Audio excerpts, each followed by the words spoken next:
سردار مگرنڈا بھی ہماری پریشانی کو بھانپ گیا اور کچھ سوچنے لگا۔ اچانک اس نے گھبرائے ہوئے لہجے میں گالا سے کچھ کہا۔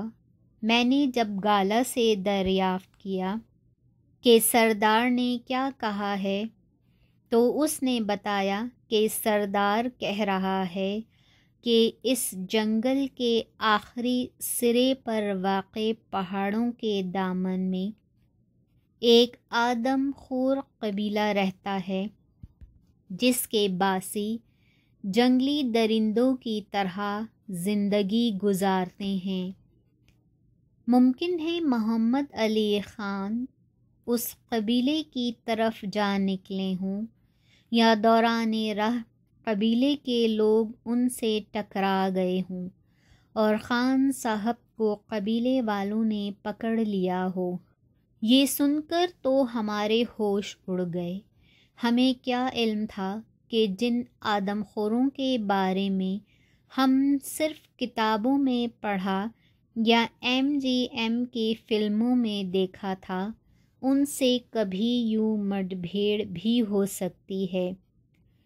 لیکن یہ وقت سوچنے سمجھنے کا یا بحث مباحثے کا نہ تھا۔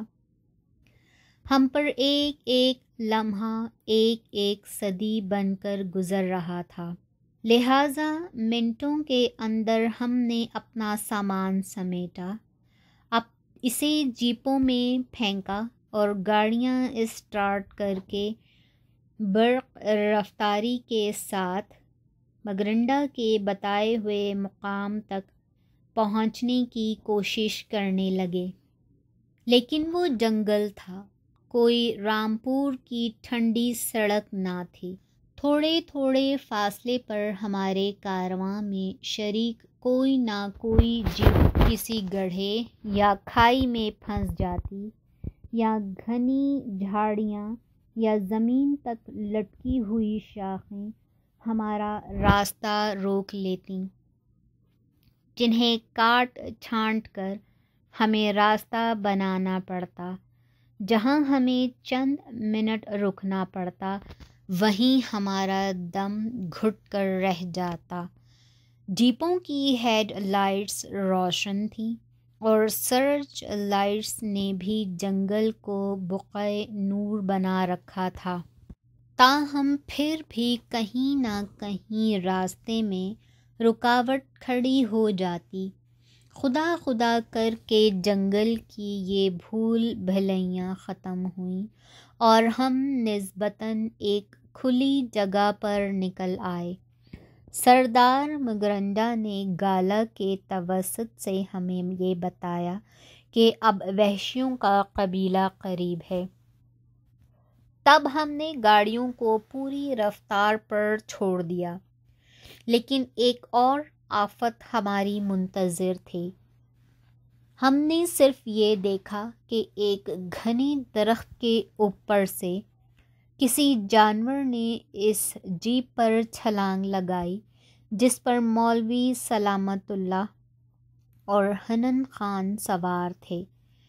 ہم نے تو صرف یہ دیکھا کہ اس سیماب صفت برق رفتار جانور نے حنن خان کو دبایا اور وہ درندہ اور حنن صاحب چلتی گاڑی سے جیپ سے نیچے جا پڑے۔ یہ درندہ قد و قامت میں کسی کتے کے برابر تھا۔ ہم نے فوراً گاڑیوں کے فل بریک لگائے اور اس کے ساتھ ہی درندے نے ایک زقند لگائی اور یہ جا وہ جا، ہمیں تو ہتھیار سنبھالنے کا موقع بھی نہ ملا۔ ہم نے تو بس یہ دیکھا کہ حنن صاحب کا حلقومہ ادھڑا ہوا تھا جس سے خون کا فوارہ بہہ رہا تھا اور وہ بری طرح تڑپ رہے تھے۔ آنے واحد میں وہ ہماری آنکھوں کے سامنے دم توڑ گئے۔ سردار مگرنڈا نے ان کے زخموں کا جائزہ لے کر بتایا کہ انہیں اسی ظالم جنگلی بلی نے ہلاک کیا ہے جس کا ذکر سردار نے ہم سے کیا تھا۔ صرف 1 منٹ کے اندر اندر وہ ان کا کام تمام کر کے بھاگ گئی، اور وہ بھی 30 افراد کے سامنے۔ ہمارے لیے بڑے سخت افسوس اور حیرت کا مقام تھا۔ نواب صاحب حنن صاحب کو بہت چاہتے تھے، اس لیے بہت ضبط کے باوجود ان کے آنسو چھلک پڑے اور ہم لوگ بھی آپ دیدہ ہو گئے، مگر جو ہونا تھا ہو چکا تھا۔ ہمارے پیش نظر ایک مرحلہ اور بھی تھا۔ ہمیں تو محمد علی خان کی جان بھی بچانی تھی، لیکن ہم حنن صاحب کی لاش کو بھی جنگلی درندوں کی خوراک بننے کے لیے نہیں چھوڑ سکتے تھے۔ اس لیے ہم نے مگرنڈا کے قبیلے کے 2 نوجوانوں اور اپنے 2 ساتھیوں کو ایک جیپ سمیت وہاں چھوڑ دیا اور کہا ہم انشاءاللہ بہت جلد واپس آ جائیں گے۔ یہ کہہ کر خود 3 جیپوں میں سوار ہو کر اندھا دھند وحشی قبیلے کی طرف چل دیے۔ سردار مگرنڈا نے ٹھیک ہی بتایا تھا، واقعی پہاڑوں کے دامن میں ایک وحشی قبیلہ آباد تھا۔ کچھ دیر تک سفر کرنے کے بعد ہمیں ایک جگہ سے آگ کے شعلے اٹھتے ہوئے دکھائی دیے۔ جیسے جیسے ہم اس کے قریب ہوتے گئے، ڈھول پیٹے جانے اور شور و غل کی آوازیں بھی ہمارے کانوں تک پہنچنے لگیں۔ یہ صورتحال دیکھ کر سردار مگرنڈا نے گھبرا کر گالا سے کچھ کہا، اور گالا نے ہمیں بتایا کہ سردار کہہ رہا ہے کہ یا تو قبیلے والے کسی انسان کو بھون کر کھا چکے ہیں یا اس کی تیاریاں کی جا رہی ہیں۔